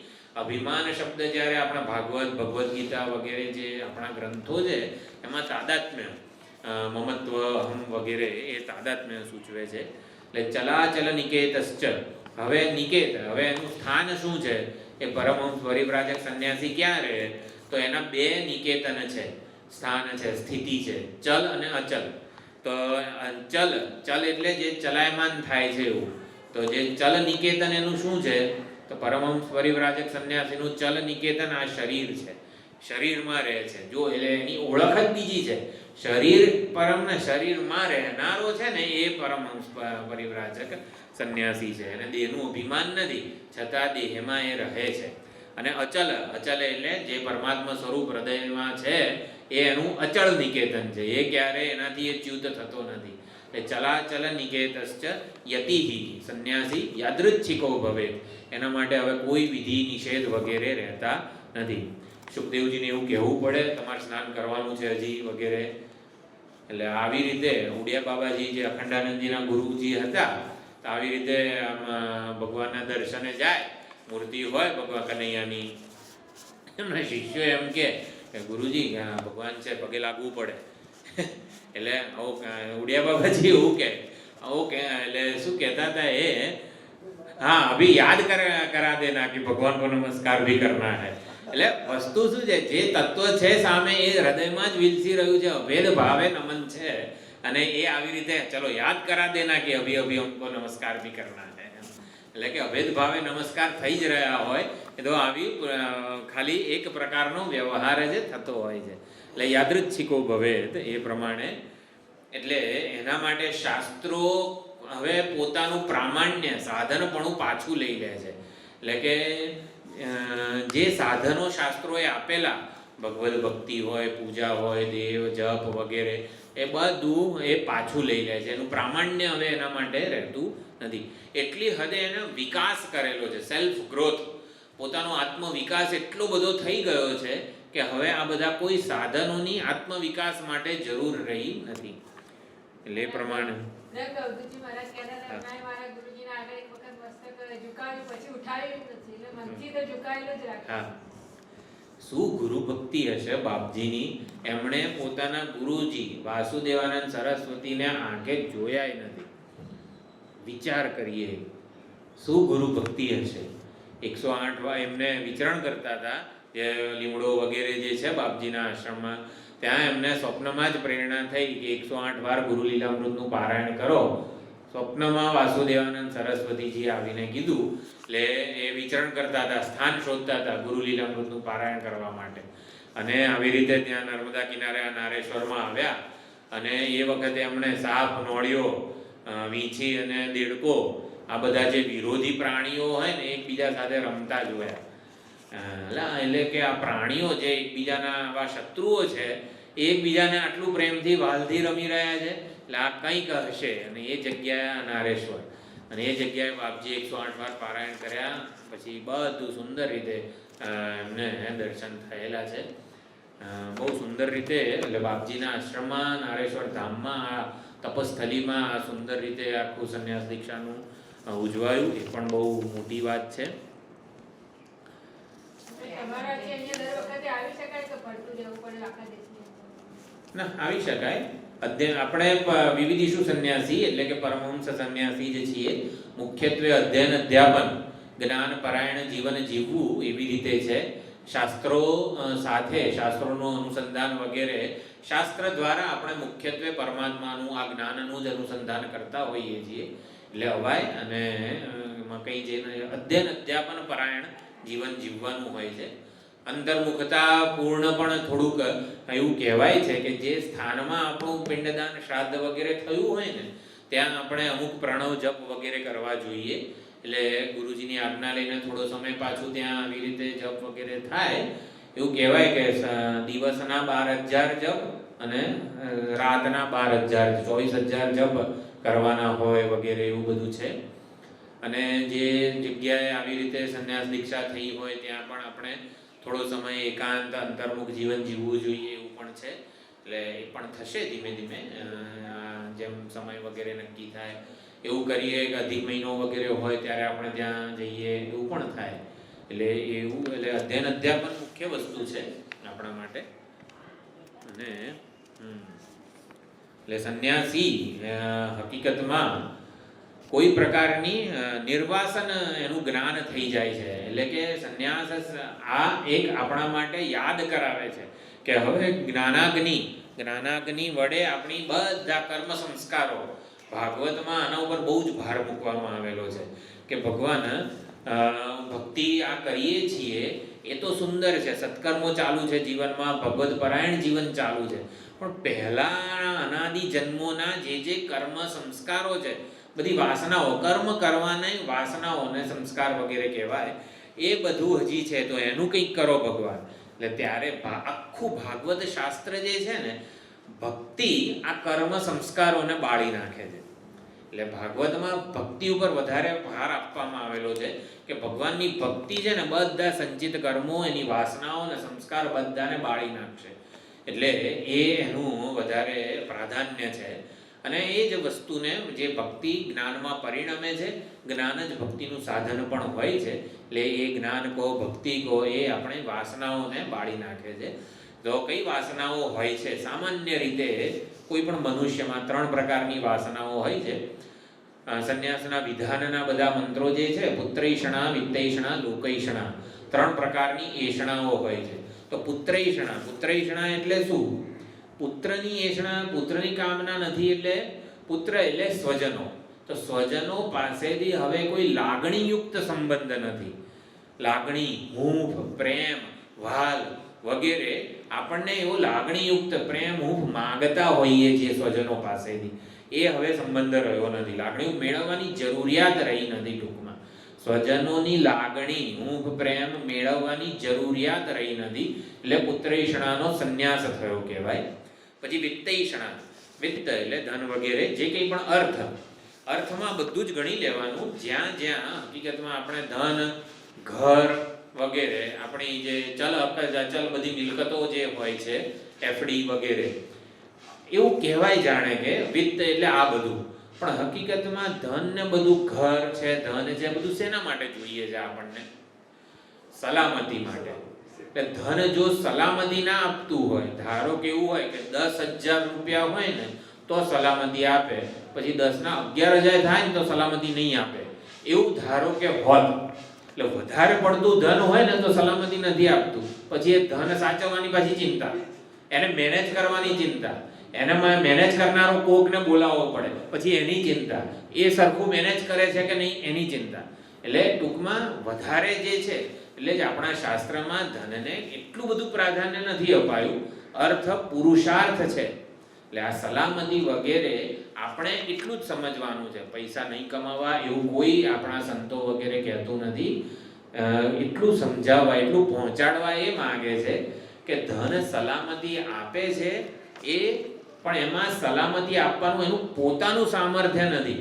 જો ધન સલામતી આપતું હોત તો બધાને બધી જ જગ્યાએ બધી જ રીતે બધી માત્રામાં સલામતી આપે, પણ એવું નથી. એટલે ધનમાં સલામતી આપવાનું એનું પોતાનું સામર્થ્ય નથી. ઈશ્વરની કૃપા હોય તો ધન સલામતી આપે, ઈશ્વરની કૃપા હોય તો સ્વજનો સાથ આપે, ઈશ્વરની કૃપા હોય તો બધું સરખું ચાલે. એટલે ધનમાં સલામતી આપવાનું સામર્થ્ય ઈશ્વરનું છે. એટલે ઈશ્વરની આરાધના પૂર્વકની ધન પ્રાપ્તિનો પ્રયત્ન વગેરે, એટલે એને ધર્મ પુરુષાર્થ વગેરે કીધેલો છે એ પ્રમાણે. એટલે સલામતી આપવાનું સામર્થ્ય તો ભગવાનનું જ છે. એટલે સલામતી ધાર્યું ધરણીધરનું થાય, એટલે ભરોસો આપણને ધનનો નહીં ભગવાનનો હોવો જોઈએ, આવું આપણને પહોંચાડે છે. અને ત્રીજી એષણા છે લોકૈષણા, લોકની એષણા, એટલે કે ઉત્કૃષ્ટ લોક. હવે અત્યારે તો આપણને સ્વર્ગને વગેરે માટે કંઈ બહુ મહાન પ્રયત્ન કરતા નથી હોતા, પણ વૈદિક કાળમાં આ સ્વર્ગ વગેરેની જે વાત હતી, એટલે કે મારો પરલોક સુધારવો પડે, આ લોકમાં તો ચલો બધું બરોબર છે, પણ આપણે પરલોક બીજો જન્મ સુધારવો પડે, પરલોક સુધારવો પડે. તો ઉત્કૃષ્ટ લોકની કામના કેમ રહેતી હતી કે આ લોકમાં તો બધું બરોબર છે, આ બહુ બધું, કેટલું બધું ભારત દેશમાં બધું ટ્રાફિકના અંતે, ન્યુઝીલેન્ડ જઈએ તો ન્યુઝીલેન્ડ વગેરેની જે ઈચ્છા છે ને એ લોકૈષણા કહેવાય, કે ત્યાં ટ્રાફિક ના હોય, કોઈ પ્રદૂષણ ના હોય. ટૂંકમાં શેના માટે ન્યુઝીલેન્ડ લોકો ફરવા જાય છે વગેરે, શેના માટે જાય છે, આને લોકૈષણા કહેવાય. એટલે કે ઉત્કૃષ્ટ ઉપાધિ, એટલે કે સારામાં સારી રીતે વસ્તુઓ ભોગવી શકીએ. સ્વર્ગની ઈચ્છા હોવી એટલે શું, ત્યાં ઉત્કૃષ્ટ ઉપાધિ હોય તે જેથી ઉત્કૃષ્ટ ભોગો આપણે ભોગવી શકીએ. તો એવી કોઈ હવે લોકૈષણા પણ રહી નથી કે મારી ઉપાધિ થોડી વધારે સુંદર, સ્વસ્થ અને સૂક્ષ્મ અને સાત્વિક બને કે જેથી વધારે સારું ભોગવી શકાય. એવી પણ કોઈ એષણા સંન્યાસીને નથી હોતી. એટલે પુણ્ય કરીને, સાધના કરીને, લોકૈષણાને મુખ્યત્વે એવું કહેવાય કે લોકો મને ઓળખે. આ મને કોઈ નોંધ જ નથી લેતું, મારી સામે કોઈ નથી જોતું, કોઈ જય શ્રી કૃષ્ણ નથી કહેતું વગેરે. એટલે લોકો મને ઓળખે ને એના માટે હું કંઈક ભણું, લોકો મારી નોંધ લે એના માટે કંઈક આમ જુદી રીતે હેરસ્ટાઈલ કરું, આ બધી લોકૈષણા છે. લોકો નોંધ તો લેવા જોઈએ ને, બધા ઘરેણા નામ તેમ બધું જુદા પ્રકારની આમ, એટલે ટૂંકમાં જે કંઈ આપણે સમજી ગયા લોકૈષણા કોને કહેવાય. લોકો આપણી નોંધ લે, લોકો આપણને જરાક આમ સારો કહે, હા બહુ સારા, એટલે આને બધી લોકૈષણા કહેવામાં આવે છે. સત્તા અને પ્રતિષ્ઠા વગેરે જે બધી એષણાઓ હોય જેને લોકૈષણા કહેવાય. એટલે એની પણ આ સંન્યાસીને હવે કોઈ જ જરૂરિયાત રહી નથી. એટલે એના માટે જ આ મુખ્યત્વે ભગવા વસ્ત્રો વગેરે હોય છે. 3 પ્રકારનો એષણાત્રય સંન્યાસ કહેવામાં આવેલો છે. મુખ્યત્વે સંન્યાસ કેમ ધારણ કરવો, ભગવા વસ્ત્ર વગેરે, એટલે રાજપુત્ર અને ભીલપુત્રની વાત છે. તો એ વાત કહેલી છે કે નહીં ખબર નહીં. એટલે રાજાને 2-3 રાણીઓ હોય અને એમાંથી એક સંતાન હોય નહીં, એવું રાજાને એક જ દુઃખ હોય કે આટલી બધી રાણી છે પણ આનું સંતાન સુખ નથી. તો પછી ગમે તે મહાત્માની કૃપાથી કે વગેરે કોઈક એકાદ રાણી દ્વારા સંતાન થાય અને બીજી 2 રાણીઓને ઈર્ષ્યા આવે કે આને સંતાન થયો હોય એનો એ રાજા બનશે વગેરે. એટલે બીજી 2 રાણીઓ હોય કોઈક રીતે જે બાળક હોય એને ગમે તેમ કરીને ઝેર પાઈ દે કે ગમે તે બધું થતું હતું. એટલે આ એક રાજપુત્ર જે હતો નાનું બાળક, એને જંગલમાં પોતાના વિશ્વાસુ દ્વારા મોકલી આપ્યો. તો જંગલમાં ગયો અને બધી ભીલને બધી આદિવાસી પ્રજા પ્રસાર થતી હતી. તો એ બાળકને જોયો એટલે બહુ દયા આવી ગઈ અને એમને એવું થયું કે આને તો હવે આપણે કોઈકે છોડી ગયું છે, ચાલો હવે આપણી સાથે ભલે નહીં મોટો થતો એના જીવનની યાત્રા ચાલતી, તો તો એ જે રાજાનો બાળક હતો એ ભીલ એટલે કે આદિવાસીઓ જોડે એનો ઉછેર થતો ગયો. આદિવાસીઓ ભીલ લોકો જેવું બધું એ બાળકો જોડે રમે, એના જેવું જ બધું જીવન જીવે, કોઈ પ્રકારનો આચાર વિચાર કે દંત કશું નહીં, જેમ ભૂખ લાગે ખાવા બેસી જાય એટલે હાથ પગ ધોયા વગર બેસી જાય વગેરે, જે ભીલ લોકોનું જે પ્રમાણે હોય એ પ્રમાણે. તો એક વખત એક મહાત્મા જંગલમાંથી પસાર થતા હતા અને આ ભીલ બાળકોને રમતા એણે જોયા અને એમાં એ મહાત્માને ખબર પડી ગઈ કે જે રીતે આ રાજપુત્ર ભીલ બાળકો જોડે રમતો હતો ને, એટલે એને લક્ષણો ઉપરથી ખબર પડી ગઈ કે આ ભીલ પુત્ર નથી, આ કોઈ ક્ષત્રિય રાજાનો પુત્ર છે. મહાત્માને ખબર પડી ગઈ એટલે એ ભીલ આદિવાસીઓને જઈને પૂછે છે કે આ બાળક જે છે તમારો જ છે, તમને ક્યાંથી મળ્યો વગેરે. તો આદિવાસી લોકોએ સાચું કહી દીધું કે અમારો તો નથી, પણ અમને આવી રીતે નાનો હતો ત્યારે આવી રીતે જંગલમાંથી જ મળેલો છે અને અમે એને ઉછેરીએ છીએ. તો એના સાચા માતા પિતા પાસે આપણે મોકલીએ તો તમને કંઈ વાંધો છે? તો ભીલ લોકોએ કીધું કે ના ના ભાઈ, અમને કંઈ વાંધો નથી, એ તો સાચા એના માતા પિતા મળે તો એ લોકો કેટલા ખુશ થાય, તો આપણે તપાસ કરીએ. એમ કરીને તપાસ કરતાં ખબર પડી ફલાણા રાજ્યમાં આવી રીતે રાજાનો નાનો બાળક હતો, જંગલમાં આવી રીતે મૂકી દેવામાં આવ્યો હતો. તો પછી એ બાળકને જે છોકરો છે એ સુપ્રત કરે છે, રાજા વગેરે એને બહુ સુંદર રીતે સ્વીકારે છે. એને પણ જ્ઞાન આપવામાં આવે છે કે તું રાજપુત્ર છું, રાજાનો પુત્ર છું, આવી રીતે સિંહાસન પર હવે બેસવાનું છે તને, રાજા વૃદ્ધ થયા છે. હવે એ છોકરો અત્યાર સુધીનો ઉછેર કેવો હતો? ભીલ આદિવાસી લોકો જેવો જ હતો. હવે અચાનક એક જ દિવસમાં એનો બધો આચાર વિચાર વગેરે જે કંઈ હોય એ રાજા જેવો થઈ જાય નહીં. એ પણ આમ હાથ ધોયા વગર ખાવા બેસી જાય, ગમે તેમ ખાવા બેસે, ડાબા હાથે ખાય કે ગમે તે, ટૂંકમાં જે કંઈ પણ ભીલ લોકોનું ચાલતું હોય ને એવું કરે. તો એને એકવાર ખબર પડી જાય કે હું રાજાનો પુત્ર છું, તો ખબર પડી જાય તો પછી એને કંઈ પાછું ભીલ લોકો જેવું આચરણ કરવાનું નથી, એવા વિચારો કરવાના નથી, એવી ઈચ્છાઓ કરવા, ચાલો હું આ જે પારધી વગેરે જે કંઈ પણ હોય પક્ષીઓને વિંધે તો એવા બધા કર્મો એને કરવાના નથી. એટલે ભીલ પુત્ર તરીકેના વિચારો, ભીલ પુત્ર તરીકેની ઈચ્છાઓ અને કર્મો, આ ત્રણેય વસ્તુ એ છોડવી પડે છે. તો આ શેષણાત્રય સંન્યાસ છે.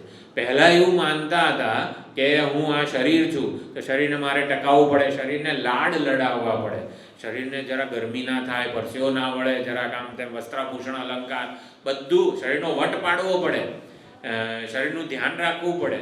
તો એ બધું છોડવાનું છે. હવે શરીર એ હું રહ્યું જ નથી, શરીરમાં આત્મ અભિમાન નથી. તો ભીલ પુત્ર જેમ પોતે ભૂલે છે કે હવે હકીકતમાં રાજપુત્ર જ એનો સાચો પૈતૃક સંપત્તિ છે, સાચો આત્મવૈભવ શું છે, પરમાત્મા આપણું સાચું સ્વરૂપ છે. મમૈ વાંશો જીવલોકે જીવભૂત સનાતન. આપણે કંઈ આ શરીર નથી, આપણે તો પરમાત્માના સ્વરૂપ છીએ. એટલે મારો એક અંશ જીવ લોકમાં જીવ સ્વરૂપે છે, એટલે પરમાત્મા જ સાક્ષાત આ હું રૂપે બોલી રહ્યા છે, જોઈ રહ્યા છે, સાંભળી રહ્યા છે, બધો વ્યવહાર પરમાત્મા કરી રહ્યા છે. નાનું બાળક જન્મે ત્યારે કહે કે જો બેટા તારું નાક છે ને મમ્મી જેવું છે, તારો આ દાઢી છે ને એ પપ્પા જેવી છે, તારી આંખ છે ને દાદા જેવી છે, તારા ગાલ છે બા જેવા છે. ત્યારે કોઈક મહાત્મા પસાર થતા હતા તો એમણે કીધું એટલે પણ એ પોતે ચૈતન્ય સ્વરૂપ પરમાત્માનો છે એવું તો કોઈ કેમ બોલતા નથી? જે જીવ આવ્યો, જીવ છે કોનો? પણ એટલે જીવ તું પરમાત્માનો છે, તું તો દાદાનો છે પપ્પાનો છે, એટલે એવું બધું ને, તું છે કોનો એ તો વિચાર કર પહેલા. તું અલ્યા કોણ ને કોને વળગી રહ્યો વગર સમજે કરે મારું મારું. સમરને શ્રી હરિ. કેમ સમરવાના છે શ્રી હરિને? આપણું સાચું સ્વરૂપ છે, આપણી પૈતૃક સંપત્તિ, આપણી મૂળભૂત એ વૈભવ છે આપણો. એ પરમાત્મા સ્વરૂપ પરાયણ આપણું જીવન હોય એના માટે. એટલે જેમ રાજપુત્ર ભલે રાજ સિંહાસન પર બેસે પછી એને ભીલ જોડે જવાનું નથી, એ પ્રકારની વિચાર, ઈચ્છા અને કર્મો છોડવાના છે. એવી રીતે આપણે બધાએ પણ આપણા સાચા સ્વરૂપને, પરમાત્મા સ્વરૂપને જાણવા માટે અને એ પરાયણ રહેવા માટે, એટલે ઉપાધિને હું માનીને જે વિચારો કરતા હતા, ઉપાધિને હું માનીને જેવી ઈચ્છા કરતા હતા, ઉપાધિને હું માનીને જે કર્મો કરતા હતા, આ ત્રણેય છોડવા માટે આ સંન્યાસ છે. કે હવે ઉપાધિને હું માનીને વિચારો ના થાય, હવે તો પરમાત્મા સ્વરૂપના જ વિચારો થાય. ઉપાધિને હું માનીને હવે ઈચ્છાઓ ના થાય, હવે તો પરમાત્મા સ્વરૂપ વિષયક જ ઈચ્છાઓ થાય. ઉપાધિને હું માનીને કર્મો ના થાય. હવે તો પરમાત્મા સ્વરૂપની આરાધના જ ઈશ્વર સમર્પિત જીવન હોય આપણું. એ સંન્યાસની ગરિમા છે, મહિમા છે. સુંદર રીતે આવી રીતે આ મોકો મળ્યો, અવસર બહુ સુંદર ગુરુજીએ આપ્યો છે. અને આવી રીતે સંન્યાસની વાત પણ બધા રસિક ગુરુ ભક્તો આગળ, ગુરુ ભગિનીઓ આગળ થઈ, એનો પણ બહુ આનંદ છે. અને સંન્યાસ જીવનને બહુ એટલે આપણા આચાર્યો, આપણી ગુરુ પરંપરા ધન્ય છે. બધા આચાર્યો, ગુરુ ભક્તો બધા સ્વાગત કરી રહ્યા હોય જાણે કે એવું ભાવનાપૂર્વક આપણે જોઈ શકીએ છીએ. જેમ કૃષ્ણ ભગવાને વંશી ધ્વનિ કરી, બધી ગોપીઓ, કરોડો ને કરોડો ગોપીઓ આવે છે શરદ પૂનમની રાત્રે. ત્યારે ભગવાન પૂછે છે, સ્વાગતમ વો મહાભાગા પ્રિયમ કિમ કરવાણી તે. આવો આવો, સ્વાગત છે તમારું, શું તમારને હું પ્રિય હોય એવું કરું. તો એવી રીતે આપણા જેમ ભગવાને વંશી ધ્વનિ કરી, એમ આપણા બધા જે આચાર્ય પરંપરા છે એમણે પ્રણવ ધ્વનિ કરેલી છે. કાનમાં ગુરુજી જે સંન્યાસ દીક્ષા આપે ને, એ આ પ્રણવ જપનો ધ્વનિ કરે છે. એના દ્વારા હૃદયમાં જે ઓંકાર સ્વરૂપ પરમાત્મા છે એનું આવાહન કરે છે. એ પ્રણવ ધ્વનિપૂર્વક આપણને આપણા આચાર્યોએ બોલાયો. સંન્યાસ નિષ્ઠા પ્રાપ્ત થાય એના આશીર્વાદ આપેલા છે આપણા બધા આચાર્યોએ. બહુ સુંદર રીતે સ્વાગત ને બધું પણ થયું હોય છે.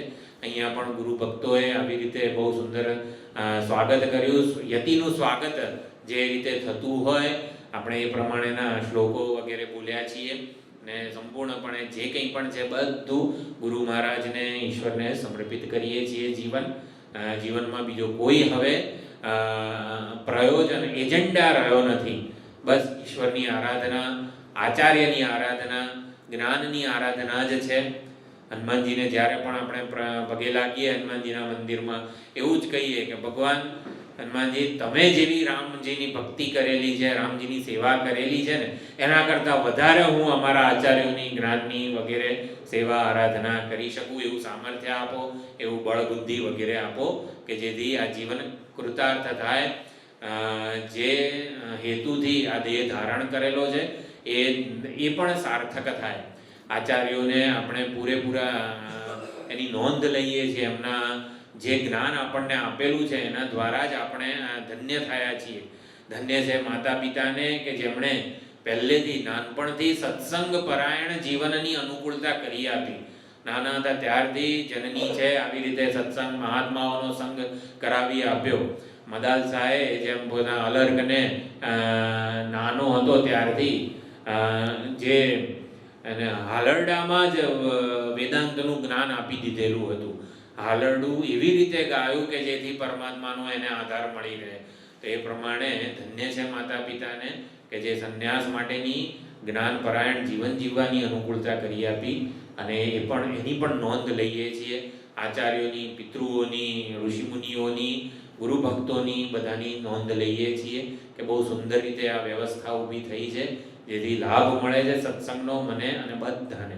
સમષ્ટિ કલ્યાણ માટે જે સંકલ્પ લીધેલો છે એ સુંદર રીતે એનું નિર્વહન થઈ રહ્યું છે બધા દ્વારા. સુંદર પરમાત્મા એવી જ રીતે એમને સામર્થ્ય વગેરે આપે કે જેથી સમષ્ટિમાં આ જ્ઞાન જે છે એ સત્સંગનો લાભ, આ જ્ઞાનનો લાભ બધાને મળે. ઓમ પૂર્ણમદ પૂર્ણમિદં પૂર્ણાત પૂર્ણમુદચ્યતે પૂર્ણસ્ય પૂર્ણમાદાય પૂર્ણમેવાવશિષ્યતે. ઓમ શાંતિ શાંતિ શાંતિ. હરિ ઓમ. શ્રી ગુરુભ્યો નમઃ. હરિ ઓમ.